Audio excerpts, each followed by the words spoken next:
terkait tudingan dari Pak Agus Pambagio, Pak, bahwa yang menuding kalau Pak Jokowi yang bertanggung jawab dengan polemik di WUS, Pak. Seperti apa, Pak?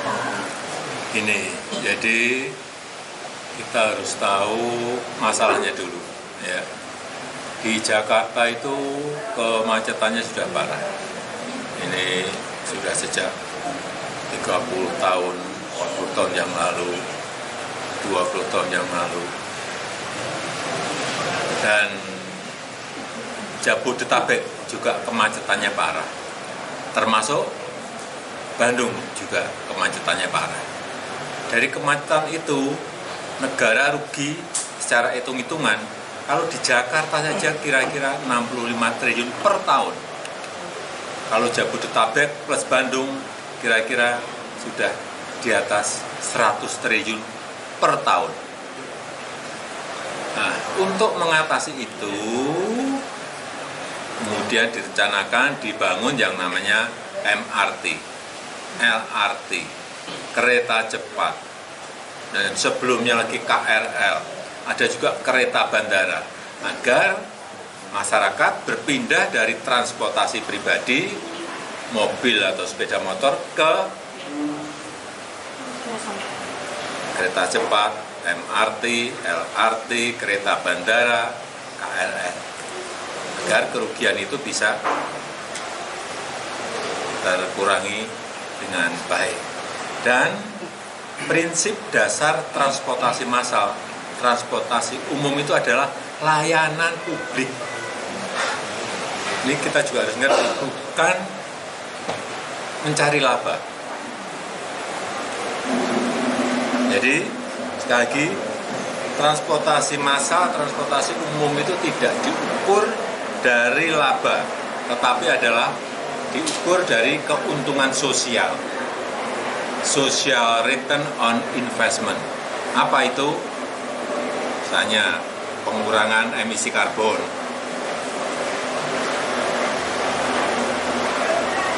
produktivitas dari masyarakat menjadi lebih baik.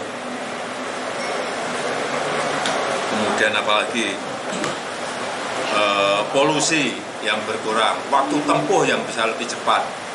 Disitulah keuntungan sosial yang didapatkan dari pembangunan transportasi massal. Jadi sekali lagi, kalau ada subsidi itu adalah investasi, bukan kerugian. Kayak MRT, itu pemerintah Provinsi DKI Jakarta mensubsidi 800 miliar per tahun. Itu pun baru dari Lebak Bulus sampai ke HI. Nanti kalau semua rute sudah selesai, diperkirakan 4,5 triliun. Dari hitung-hitungan kami dulu, 12 tahun yang lalu. Dan memindahkan masyarakat, memindahkan orang dari mobil pribadi, dari sepeda motor, mobil, ke transportasi umum, transportasi massal juga tidak mudah. Merubah karakter itu nggak mudah.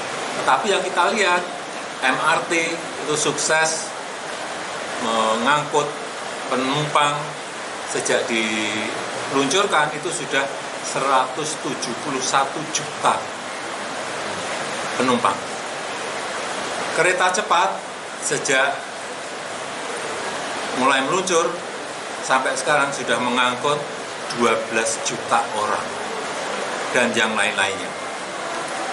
KRL saya belum punya data, LRT saya belum punya data. Tetapi dari MRT tadi 171 juta penumpang,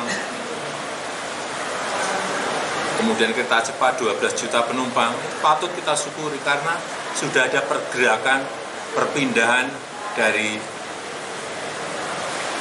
mobil pribadi, dari kendaraan masuk ke transportasi umum massal. Itu yang tidak mudah. Dan ini juga bertahap.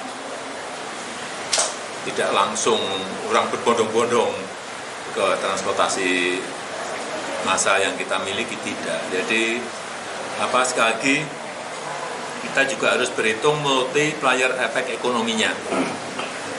Contoh kayak kereta cepat, menumbuhkan titik-titik pertumbuhan ekonomi, kemudian juga menumbuhkan UMKM, warung-warung yang berjualan di titik-titik pertumbuhan ekonomi baru itu. Kemudian wisata juga di Bandung saya kira dengan adanya WUS juga bisa meningkat dengan baik, nilai properti juga naik karena adanya WUS. Saya kira kemanfaatannya seperti itu. Dan sebagai pembanding, kalau kita lihat transportasi massal di negara yang lain juga sama, hitungannya pasti adalah itu hitungan investasi, baik di Korea, di China, di Jepang, di Eropa, seperti di Metro Paris, itu subsidinya juga hampir 50%. Di London Underground, di metronya London juga sama, subsidinya hampir mencapai 50%. Jadi itu sesuatu yang memang harus kita pahami. Artinya kalau untuk hitungan kerugian itu sudah diprediksi sebelumnya, Pak? Itu pun kalau penumpangnya sekarang per hari kan kayak bus itu sudah 19.000 dan sudah mencapai penumpang sampai 12 juta penumpang. Itu kalau setiap tahun naik orang berpindah, ya kerugiannya akan semakin mengecil. Ini kan baru tahun pertama. Mungkin diperkirakan EBITDA-nya juga sudah positif dan diperkirakan akan lebih turun lagi setelah 6 tahun. 6 tahun. Kalau untuk perkiraan, karena ini tergantung perpindahan orang ya dari transportasi pribadi ke transportasi massal. Kalau tanggapannya yang kerugian bus ini tidak ditanggung APBN seperti apa? Itu kewenangan pemerintah. Saya nggak mau jawab.